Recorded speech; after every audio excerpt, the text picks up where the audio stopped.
He sits at the edge of the playground, not because he is lonely, but because something deeper is unfolding inside him. The swings blur in the distance, voices rise and fall like waves, the world moves fast and loud, and he just watches. The world calls it shyness, teachers call it disengagement, but what if they are all missing the point? What if the quiet child is not absent from the world, but perceiving it at a frequency most people cannot access? Here is what society refuses to tell you. The quiet child is not waiting to become someone. They already are someone. Someone rich with thought, someone whose silence holds more meaning than most noise ever will. By the end of this video, you will understand not just why they are silent, but what that silence has been protecting and building all along.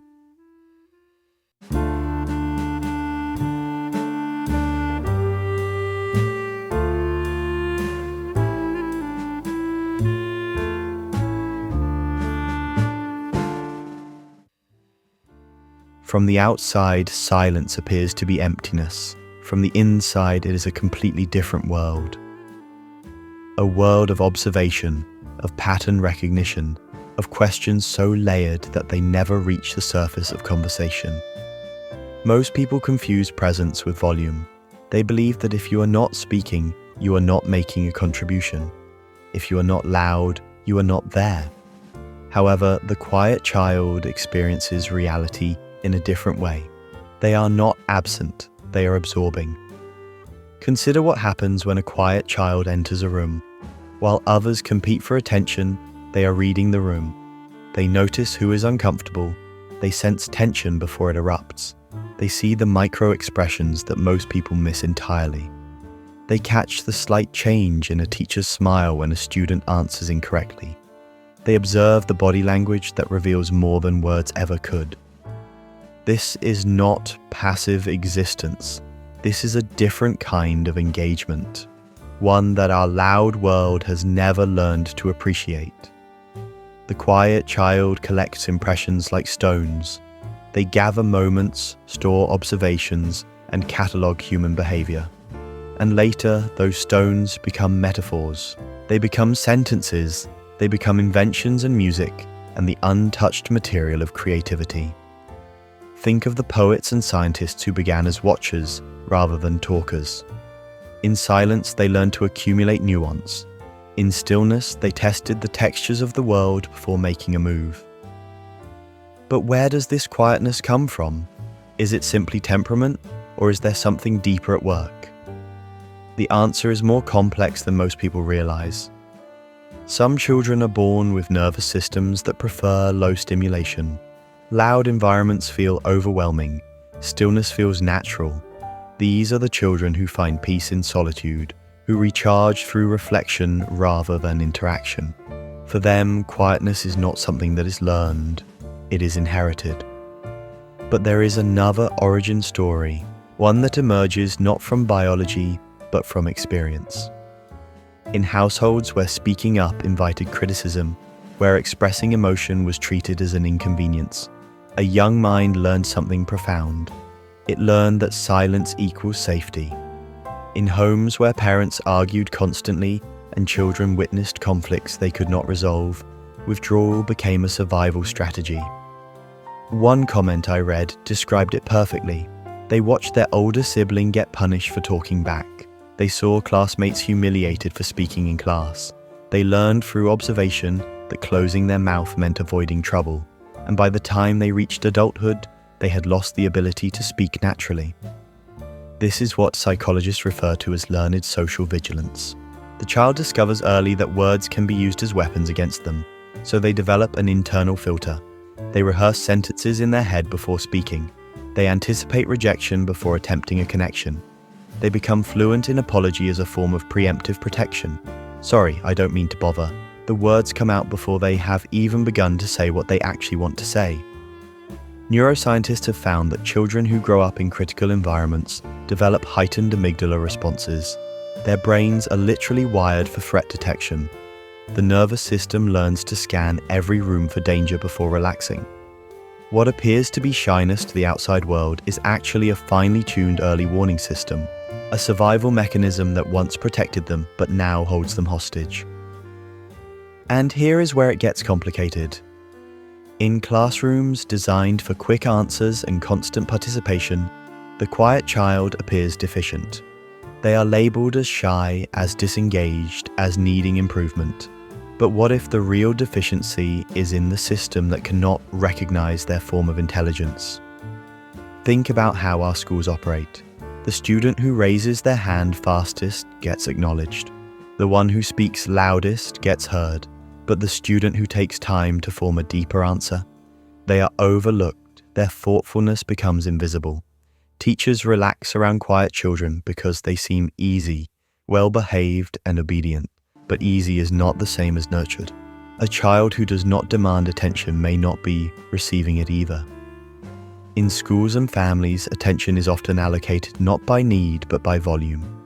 The child who shouts their need gets it first.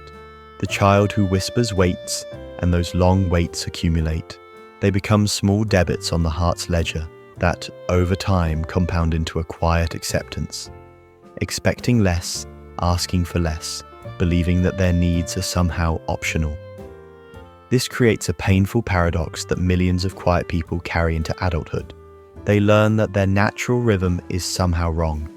To be valued, they must perform in ways that feel unnatural. Now, here is something most psychology content will not tell you. The quiet child often contains an intense social hunger. They are not antisocial. They are selectively social. They crave deep connection but find shallow interaction exhausting. While extroverts can happily bounce between surface-level conversations, the quiet person seeks meaning. They want to discuss ideas, feelings, and the questions that keep them awake at night. Small talk feels like a foreign language they were never taught to speak.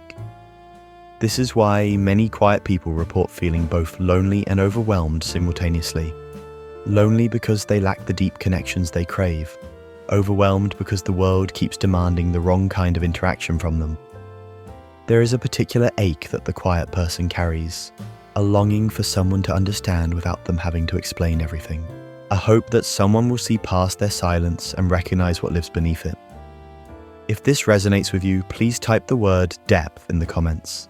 Let me know if you understand this particular kind of loneliness. There is a phenomenon that quiet people experience more than anyone else. It happens in meetings, in classrooms, in group conversations. You share an idea, the room ignores it. Someone else says the same thing louder. Suddenly, it is brilliant. This is not imagination. This is a documented social pattern. And it happens because our culture has unconsciously equated confidence with competence, volume with value. The quiet person watches this happen again and again. In the boardroom, at family gatherings, in friend groups where they feel simultaneously present and absent, and slowly they internalize a devastating belief that their voice does not matter, that their contribution is somehow less valid because it arrives more softly. People often assume that because someone is quiet, they must have nothing to say. But the truth is often the opposite. They have so much to say that finding the right words takes a considerable amount of time. They think more carefully before they speak. And in a world that rewards speed over substance, careful thinking becomes a disadvantage. But here is what the quiet person does not realize. Their very quietness has been developing abilities that loud people often lack. The capacity for deep observation, the skill of reading between the lines, the patience to wait for the right moment instead of filling every silence with noise, the ability to notice what everyone else misses because everyone else is too busy performing. These are not weaknesses, these are forms of intelligence that our world desperately needs, but rarely celebrates. Consider the greatest thinkers, writers, and inventors. So many of them were observers first. They watched the world before attempting to change it. They listened before they spoke. They understood that wisdom often requires withdrawal from the world. The quiet person develops what might be called perceptual depth. While others are broadcasting, they are receiving. While others are talking, they are understanding. And over years of this kind of engagement with the world, they develop insights that loud people never access. The Think of Bill Gates, Warren Buffett, J.K. Rowling, Albert Einstein, Rosa Parks. Many of the world's most influential minds began as quiet kids in the corner. They were not celebrated for their silence. They were often misunderstood because of it. But their quietness was not absence. It was an accumulation. It was preparation. And when they finally moved, the world changed. Now let us address something uncomfortable. Quietness can become a prison when it is born out of fear rather than a conscious choice. If you have been told your voice does not matter enough times, you start to believe it. If you have been dismissed every time you try to speak, you might stop trying altogether. The protective strategy becomes a permanent limitation. This is the shadow side of being quiet, when silence stops being a choice and becomes a cage, when you want to speak but cannot, when you have so much to offer but the words simply will not come. The quiet child who never learns to navigate this becomes an adult who hides not just their voice but parts of themselves. They mask their true nature. They perform normalcy, and over time, this masking becomes exhausting. They begin to view themselves as corrupted somehow. They miss the days when their quietness felt natural rather than forced. Some describe it as living with a constant internal monologue that never reaches the outside world, rehearsing conversations that never happen, formulating brilliant responses hours after the moment has passed. It is a kind of social jet lag that never quite resolves. I am curious, where are you watching this from right now? Are you in the US, Canada, Australia, the Philippines, Kenya? Drop your country in the comments. I want to know where this message is reaching. So what is the path forward? It is not about becoming louder. That would be asking you to betray your own nature.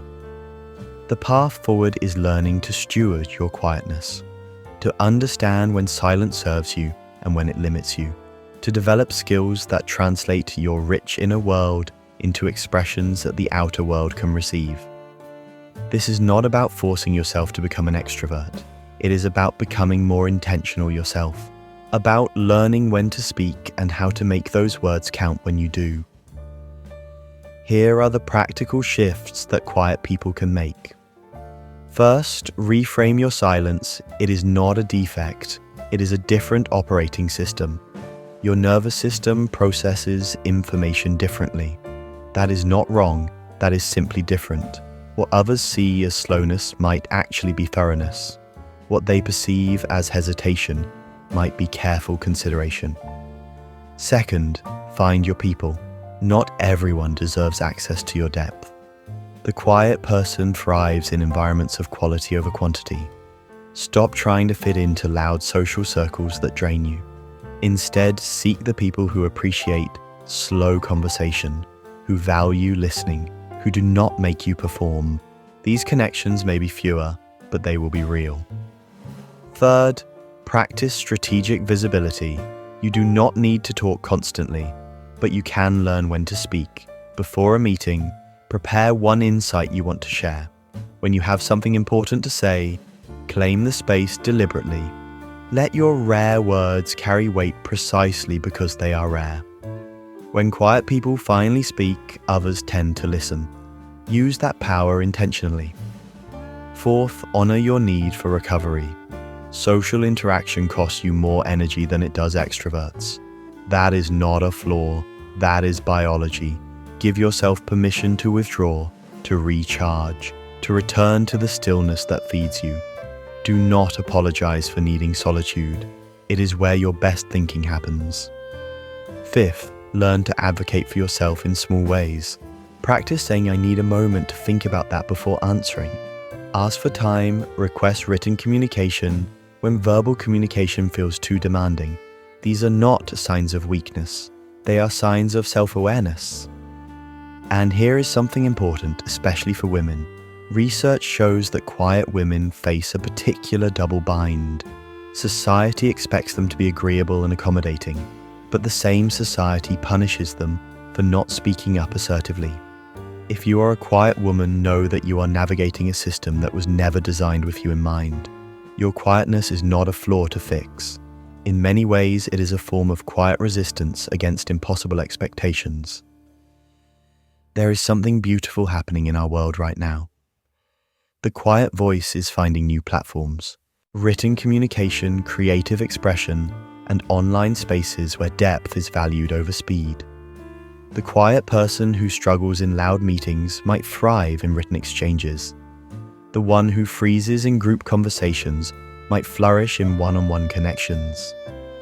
The world is slowly coming to understand that there are different kinds of intelligence, different kinds of leadership, different ways to contribute. The leader who listens first, who models patience, who sees the shy person in the room and makes space for them. This kind of leadership was once invisible. Now it is being recognized. And the quiet child who was once overlooked is becoming the adult who sees what others miss. If you grew up as the quiet one, I want you to understand something. You were never the problem. The problem was a world that mistook your contemplation for emptiness, a world that measured worth by noise, a world that could not slow down enough to hear what you were really saying. Your silence was never a weakness. It was a different kind of strength, one that now, finally, you can learn to wield. You do not need permission to be quiet. You do not need to apologize for needing time. You do not need to perform loudness to prove your value. The question was never how to make the quiet person louder. The real question is how to build a world that learns to listen. How to create classrooms where the slow thinker is given the first opportunity to speak, precisely because they need more time to formulate their answer. How to design workplaces where the observer is valued as much as the performer, where the person who thinks before they speak is given the same respect as the person who speaks first. How to raise children who understand that both the loud voice and the quiet voice belong at the table, who learn that presence is not measured in volume. There is a paradox that returns like a tide. The quieter you are, the more space you create for others to be loud. But the louder the world becomes, the more essential the quiet presence becomes. In a culture drowning in noise, the person who can sit in stillness and truly listen becomes rare, becomes valuable, becomes necessary. The quiet person is not just surviving in this loud world. They are offering something it desperately needs. A different pace, a deeper attention, a reminder that not everything worth saying needs to be shouted. So to the quiet child, wherever you are tonight, you are not broken, you are not behind, you are not less. You are a reservoir in a world of shallow streams. Your silence is not something to overcome. It is something to understand, to cultivate, to use. The world was not built for you, but you can build something the world desperately needs. Not by becoming louder, but by becoming more precise, more intentional, more powerful yourself. And one day, when you finally speak, the world will wish it had learned to listen sooner. Stay with that thought for a moment. There is more to explore. How the quiet child becomes different types of adults. How silence intersects with creativity and unexpected forms of leadership. And the specific rituals that allow quiet people to thrive without pretending to be someone they are not. That is a conversation for another time. For now, know this: your quietness was never the absence of something. It was the presence of something. It was the presence of something profound. And you are only just beginning to understand what it can become.